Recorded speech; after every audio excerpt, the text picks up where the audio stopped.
नमस्कार, मैं हूं डॉक्टर अजय भांबी और हम बात करने जा रहे हैं सिंह राशि की यानी लियो राशि की। और हमारा महीना है मई 2024। आपकी राशि से एक तो बृहस्पति 10वें भाव में आ गए और यहीं रहने वाले हैं साल भर। और सूर्य की जो स्थिति है पहले 14 दिन यानी 1 तारीख से लेकर 14 तारीख तक वो 9वें भाव में रहेंगे, फिर बृहस्पति के साथ युति बनाएंगे।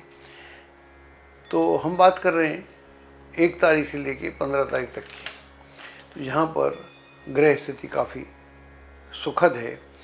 तो इसका तात्पर्य ये हुआ कि जो भी कार्य आपके अधूरे पड़े हुए हैं, जिन कार्यों पे आपने विचार विमर्श तो बहुत किया है लेकिन उन पे आपने उतना एक्शन नहीं किया, अब समय आ गया है कि जब आप पूरे एक्शन ओरिएंटेड हो जाएं। आप अपनी स्थितियों में बदलाव ला सकते हैं अगर आप ये ठान लें कि मुझे बदलाव लाना है। क्योंकि जब सूर्य की स्थिति अगले 3-4 महीने में, अभी की बात कर रहे हैं, वो 9th में है, फिर 10th में आएगा, फिर 11th में आएगा। बृहस्पति ऑलरेडी 10th में है ही, 10वें भाव में है ही।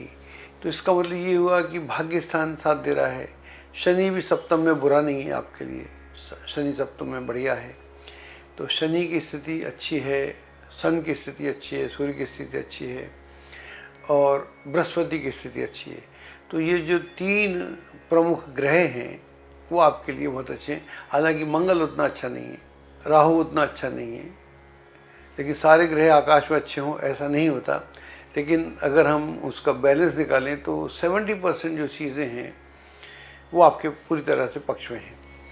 इसका मतलब ये हुआ कि 1 तारीख से लेकर 15 तारीख तक का जो समय है ये बहुत उत्तम समय है। और इसमें अपने व्यवसाय के लिए, एजुकेशन के लिए जो लोग रिसर्च में हैं, स्कॉलरली काम करते हैं, या जो लोग क्रिएटिव क्षेत्र से जो संबंध रखते हैं, लेखन से, साहित्य से, कला से, संगीत से, मॉडलिंग से, म्यूज़िक से, तो उन लोगों के लिए ये समय बहुत अच्छा है। या जो लोग ज्योतिषी हैं, तो आप अपनी क्रिएटिविटी से जो आप कुछ नया करना चाहते हैं उसको अगर आप अमल में लाएंगे तो मैं समझता हूँ ये समय आपको बहुत साथ देगा।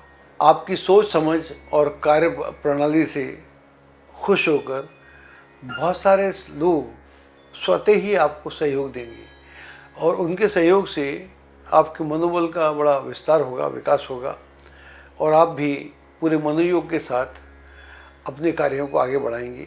और यह जो दिन है इनका भरपूर प्रयोग करेंगे, उपयोग करेंगे, तो मैं समझता हूँ जो आपकी इच्छाएं, जो डिज़ायर्स जो हैं काफ़ी लंबे समय से, उनको पूर्ण करने में आपको दिक्कतों का सामना नहीं करना पड़ेगा। इधर 16 तारीख से लेकर 20-21 तारीख तक का समय अच्छा नहीं है। इसी बीच में मंगल और राहु की युति भी होगी जो आपकी 8वें भाव में होगी।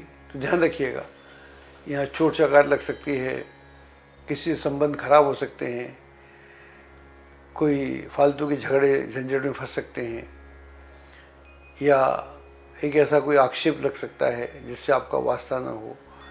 तो यह जो स्थितियां हैं, घर में भी थोड़ा स्वास्थ्य संबंधी प्रॉब्लम किसी को हो सकती है, आगजनी का खतरा भी है, धोखाधड़ी भी हो सकती है, चोरी चकारी भी हो सकती है। थोड़ा सा ये 5-6 दिन थोड़े से अच्छे नहीं हैं। तो आकाश के जो संकेत हैं वो ज़्यादा शुभ नहीं है, तो इनका ध्यान रखिएगा। उपाय मैं आपको बाद में बता दूंगा। और इसके बाद 20-21 तारीख के बाद से जो ग्रह स्थिति है महीने के अंत तक वो अच्छी रहेगी। वहाँ पर पुनः आपका आत्मविश्वास जागृत होगा और एक नए उत्साह के साथ आप आगे बढ़ेंगे। जो पिछला जो गुजर गया उससे आप ज़्यादा वास्ता नहीं रखेंगे और बहुत प्रैक्टिकल होकर, क्योंकि जो निकल गया सो निकल ही गया, जो गुजर गया सो गुजर गया, वो फिर रहता नहीं। दिमाग अलग बात है कि आप सोच सोच के उसको ज़िंदा करते रहें, लेकिन जो घटना या दुर्घटना हो जाती है वो एक बार संपन्न हो गई तो संपन्न हो गई। अब आपको अगर उसको बेहतर करना है तो फिर आपको वर्तमान से जुड़ना पड़ेगा। तो वर्तमान से जुड़िए तो आपके लिए बहुत अच्छा रहेगा। आपको एक आदतन एज ए हैबिट योग और योगासन और मेडिटेशन, ध्यान, ये आपके लिए सबसे उचित है। बाकी तो आप कुछ भी कर सकते हैं, किसी भी तीर्थ स्थल पे जा सकते हैं, कुछ भी कर सकते हैं, वो कोई सिचुएशन नहीं है। किसी पवित्र नदी में स्नान भी कर सकते हैं, वो उचित हैं। लेकिन जो बेस्ट ऑप्शन जो मेरे को समझ में आता है वो मेडिटेशन है, ध्यान है।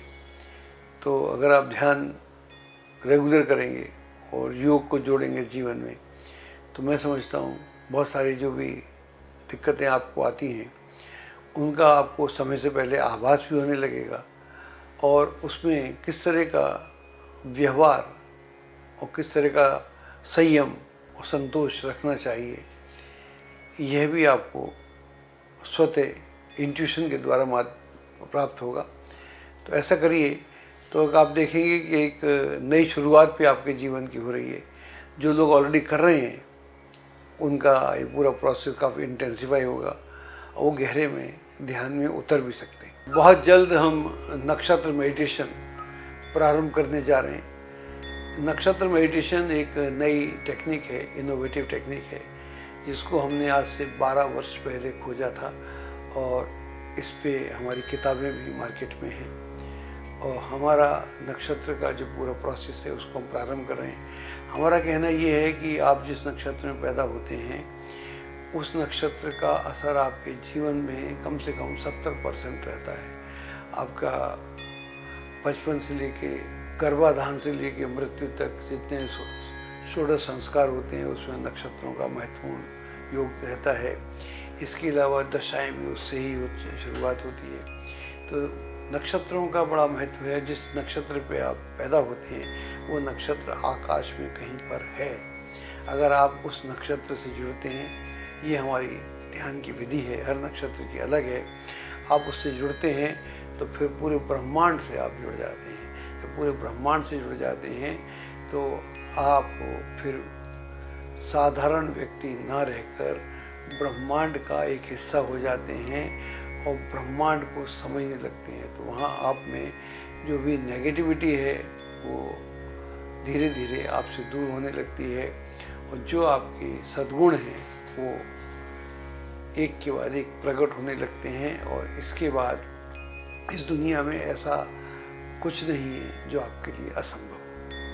तो बहुत जल्द हम शुरू कर रहे हैं। आप ज्वाइन करना चाहते हैं तो हमको नीचे लिखे पते पर संपर्क स्थापित भी कर सकते हैं। एस्ट्रोलॉजी की सटीक जानकारी के लिए विश्वविख्यात एस्ट्रोलॉजर अजय भांबी के YouTube चैनल ABC चैनल को सब्सक्राइब, लाइक और शेयर करें। लेटेस्ट अपडेट के लिए बेल के बटन पर जरूर क्लिक करें।